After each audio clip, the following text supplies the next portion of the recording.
Itatanda ng taong bayan kung ano ang mga inipit at itinago ng mga bading.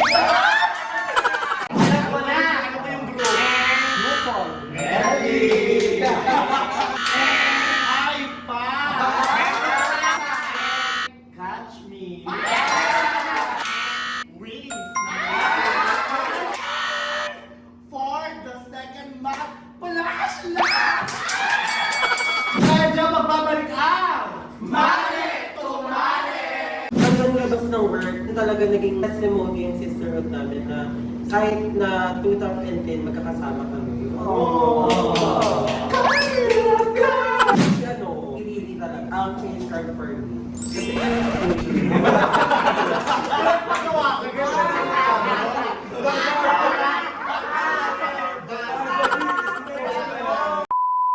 Do I have your attention? Do I have your attention? Do I have your attention? Do I have your attention? Do I have your attention? Do I have your attention? Do I have your attention? Do I have your attention? Is you taking notes? 3, 2, 1. We about to go off, off, off. When the speakers go blow, blow, blow. Everybody turn up, up, up. It's about to go down, down, down. Make the whole room spin, spin, spin. Turn the bass up loud, loud, loud. We about to go in, and we can't stop now, now, now. Dance. Don't stop, don't stop, don't stop, don't dance. Don't stop, don't stop, don't stop, don't dance. Don't stop, don't stop, don't stop, don't. Do I have your attention? Dance. Don't stop, don't stop, don't stop, don't dance. Don't stop, don't stop, don't stop, don't dance. Don't stop, don't stop, don't stop, don't. Do I have your attention?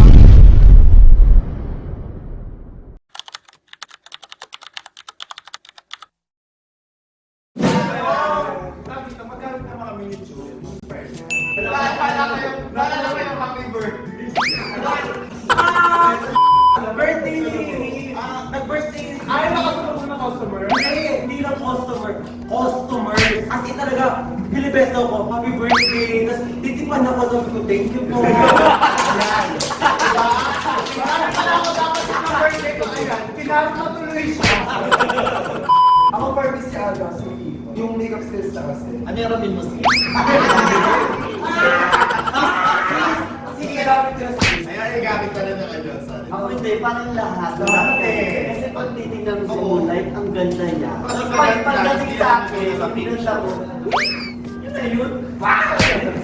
Yung ganda kasi nung iba, depende sa lasing ng customer. Opening! Ano ba lang, nakasimula pa lang ng inuman. Fresh pa lang, fresh. Baka na, pag alas stress na yung nakadalawang bakit ako. Ikaw na yan, ikaw na. Ako na, ako na. Sinong drag queen here in the Philippines you always look up to? Oh my God, ang gandang tanong niya. Ako, for me, sobrang bagets ko talaga. Like, unang mga drag queen na nakikita talaga ng local queen. Sila Meeting, sila Precious. Parang sila din yung isa sa mga malaking inspiration ko sa drag. Bukod sa royalties. Kasi nung pumasok na ako nung sa The Bar Who Get Me, hindi lang talaga ako yung nag-gusto rin. Parang royalties talaga. Parang half of Viva Matan is royalties. So yung royalties sila yung patan. Ako, sa akin yung talagang nag-push sa akin na do drag talaga ng buka. Yung season 1 hits ng Drag Race Philippines. Kasi nung pandemic, diba nag-audition and everything. As in, hindi natin alam kung sino yung magka-cast. Yung iba nag-drive at diba, yung doing TikTok and everything. Pero sa akin lahat sila. Kasi iba-iba ng atake yung Precious, Marina Summers, Bigiding, Venus Deluxe, Balakpin, Hindi Fresh, Hindi Maganda. Ang sila, iba-iba. As in, kanya-kanya kasi, kanya-kanya sila ng atake. So, yun yung pag pinagsaling pwersa mo sila. Royalties na yun. Yung like parang pag royalties, kailangan iba-iba ng atake, royalties. Ako nung na-discover ko yung drag, mas more on impersonators. Sobrang nagagalingan ako sa mga impersonators. Tapos yung pinaka-idol ko na impersonator, yung impersonator ni Mariah. Si Valicia. Ayun. Tapos sobrang nagagalingan ako sa kanya kasi sobrang on point, yung galaw, kung ano yung nasa LED wall. Ako ito yung mga mama, mga tito, yung mga sinaunang mga drag queen. Kasi grabe yung influence sila. Kung iisipin nyo, yung mga drag queen ngayon sa drag queen dati, grabe yung difference. Pero grabe din yung nakuha nilang aral sa mga dati. Grabe talaga, grabe yung in-improve din nila. Grabe yung binigay nilang way sa atin para makilala sa atin. Kaya dapat sa inyo pinaka. Na-idolize ko yung mga lola, diba? Yung Kasi yung mga pyesa nila, if hindi nyo pa napapanood, grabe na yung comedy nila. Sa comedy natin, ibang iba. Yung iba yung way of thinking nila mag-comedy noon. Tumayo lang, no? Iba yung Tayo ko nga, Judith. Tapos ngayon, sa new generation, marina sa amin. Oo. Kasi iba din siya mag-perform. Parang Diba? From Bebe Dada or Air Shutsuke, who created the most memorable first impression? Yung pinaka-memorable na first impression ko is kay Chalita. Sa may bar niya dapat mag-ito ng pangalan. So dito as in, entertain talaga siya. Pero sino ba ito? Parang may nakataas ng energy. Tapos dati, bet ko pa siya maging baka pumba. Sobrang ako nagkakasa sa akin na perform din. Like, Sa akin, honorable mention talaga si Winter. Bakita mo lang gumali. Hindi nung pumasok siya sa bar at kinapitin. Bakla, nag-perform siya, tapos biglang nung sinabi, anong next mong gagawin? Bigla siyang kumantate. Bakla. Wala ng boses, no? Oo. Tapos bigla, ang gitna ng katabi lang nag-diesel. Diesel. Kasi yung makeup niya plakado. Tama na nga, sino ba kayo? Sino ba sila? last question. From Cha, Buratki. Buratki, pangalan niya. Burat na. Winner graduating every platform to this day. What is the most memorable thing that you did back then when you're starting your drag journey? Para sa akin yung umuwi ako, galing akong bar, naka-makeup, umuwi akong naka-wig, tapos naglalakad ako sa EDSA, papunta ng Guadalupe. Parang feeling ko, ayun yung moment, ayun yung Christina Aguilera moment ko sa Burlesque na nagkakabisado ako ng song, tapos sumasayaw ako. Parang kasi yung, ay shit, eto na, nagagawa ko na yung gusto ko. Parang ayun yung moment. Hindi siya mawala talaga sa isip ko hanggang ngayon. Ang tama ko rin yun. Kaya yung buong katipit-tipit yung araw naglalakad ako. Ikaw, sis. Bukod sa natanggap ako sa isang commercial as drag artist.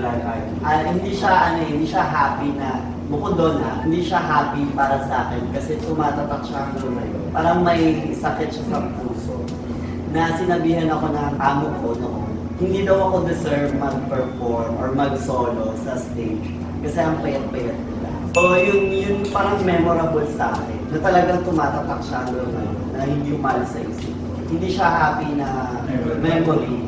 pero ayun pa yung nag-push sa'yo ngayon. Oo, nag-push siya ako. Go, kahit payat ako, kahit ganito ako. I can perform, I can share my talent and love to everyone. Siguro pinaka-memorable ko na nung baby dropping pa ako is yung mga online friends ko, tinuturo sa akin mag-drag makeup. Kasi dati kasi as mga pandemic queens, mga bedroom queens, nag-start kami as makeup lang. Like parang tingin na parang, oh my God, we're drag queen. Pero kasi ay naman sa mga baby queens eh. Ay starting point ko na parang natuto ko kung paano magsimula sa wala. Na yung art mo lang talaga aasahan mo. Then, ayun, parang build yourself lang to. Yung pinaka-pinaka sa akin. Hindi, ang pinaka-naiyak. Pinaka-memorable sa akin as a drag queen is yung na-cyberbully ako na it leads me to suicide. Na ayun, na feeling ko, doon na lang ako, na hindi na ako, alam mo yun, hindi na ako gagaling.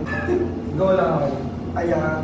Ayun, ayun yung ino-hold back ko until now na pinopost yung picture ko para pagtawanan kasi hindi ganun kaganda yung makeup ko.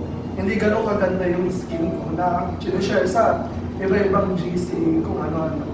Yeah, ayun. Ayun yung memorable sa akin na hanggang ngayon, tinig pa rin siya para galingan ko as a drag artist and as an artist. Pero yung improvement mo ngayon, Girl! sobrang laki ng improvement niya, like from then to now. Yung mga ano niya, yung story niya, di ba? Yeah. Like siya mag-story ng mga throwback pictures. Girl, tignan mo siya kung blush ka agad ako yun dahil. Ulo! Kasi yung Moonlight, ang Ariana Grande si Disney. Sa akin, most memorable sa akin. Rumakit kami para sa Smart. Tapos at the back of my mind, alam kong doon nag-work yung father ko na alam kong makakasalubong ko siya. Tapos, hindi alam ng dad ko na nagdadrag pa ako noon na parang patagula. Parang nasa tent kami, tapos pinakall na kami papuntang stay. Tapos, nakasalubong ko talaga yung tatay ko sa daan. Alam mo yun yung parang nawala yung tinik sa dibdib ko na parang fuck, ito na, alam na nila na nagko-crossdress ako and all. Kasi okay yung pagiging bading eh, pero iba yung level ng pagko-crossdress para sa family. Parang nung nag-perform na ako, hinahanap ko talaga yung mukha na kung anong magiging reaction niya. Alam kong nakangiti siya, and kung nasan man yung dad ko, love you.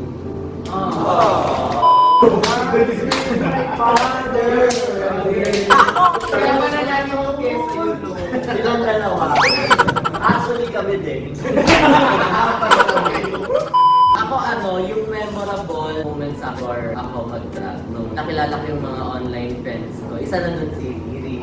Kasi before ako mag-drag, hair and makeup artist ako. Tapos nag-dive in ako sa mundo ng drag. Tapos doon ako nakakilala ng mga local drag artists. Ganun. Tapos parang nung una, kinikwento lang nila sa akin na masaya mag-drag, ganyan, try mo. So parang ako, that time, gusto ko lang mag-Ariana. Tapos ayun, hanggang sa dumating yung moment na hindi ko ine-expect na magiging work ko na siya, na makikilala ko na itong mga putang inang ito.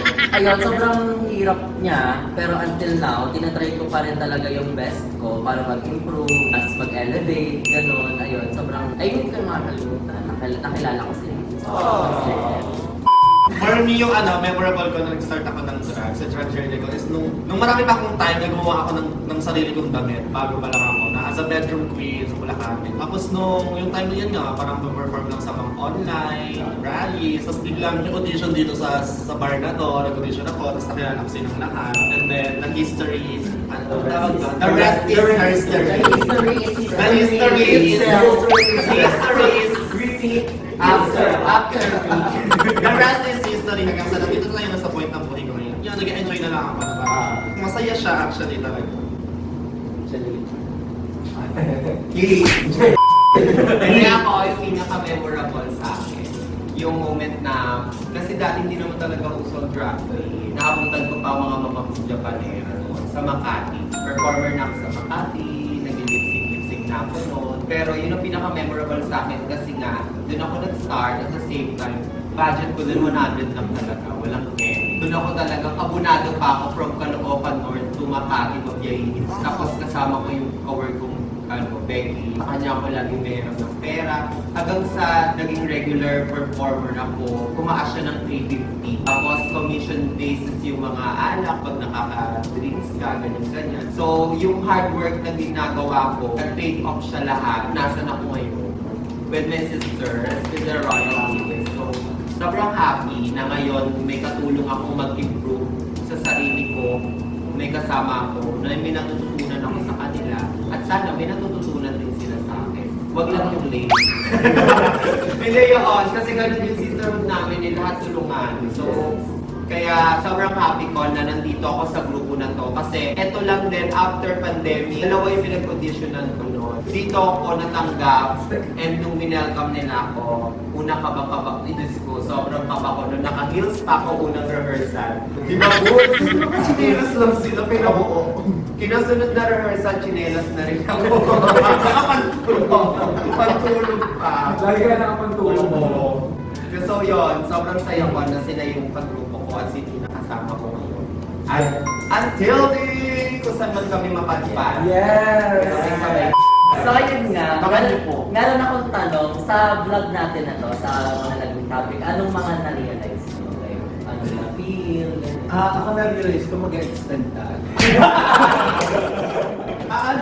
Parang ang layo na talaga ng narating. Kasi before wala kaming time gumawa ng ganito kasi sobrang lunod kami sa work. Although may sahod kami, nakakatawa kasi may kinikita kami pero hindi kami nakakagawa ng ganito. Kaya yung bonding namin hindi siya katulad ngayon. Iba na siya. Ikaw, Tutunan ko na you will find your own family with your own choices in life. Na parang hindi mo maaano na katubo yung may experience mo na outside your family, kaya mo rin parang ma-experience within your own friends. Yun lang. Ako na-realize ko sa sarili ko nung time na naging kasama ko ay sa vlog na to, na lahat pala kami talaga. Marami pang kayang gawin, marami pang kayang ibigay. Example na lang din yung acting, hindi ako nag-share. Pero nung nag-share ako, talagang sobrang happy ko. First time ko mag-impersonate ni as in first time ko, nagulat talaga ako na sa reaction ng tao, at sa reaction nila, nung ginagawa ko pa lang yung makeup, tuwan-tuwa na sila. So, sobrang happy kasi kahit ngayon nag-Ariana na ako, nag-Taylor Swift pa ako, so may mix lang ng meme.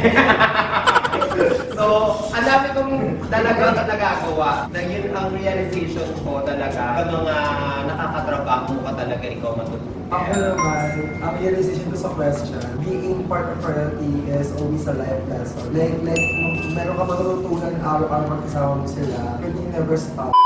So ayun, sana kung hindi namin nasagot yung mga answers na dinwit nyo or sinend nyo, NGS.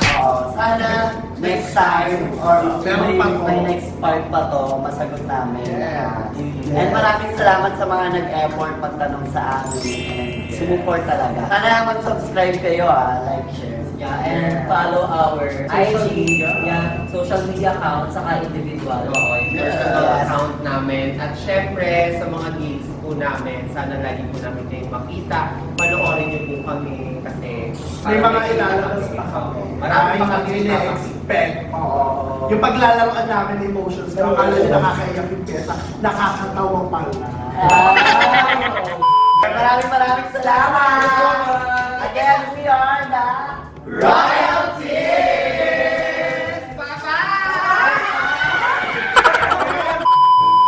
Hoy, de misterioso.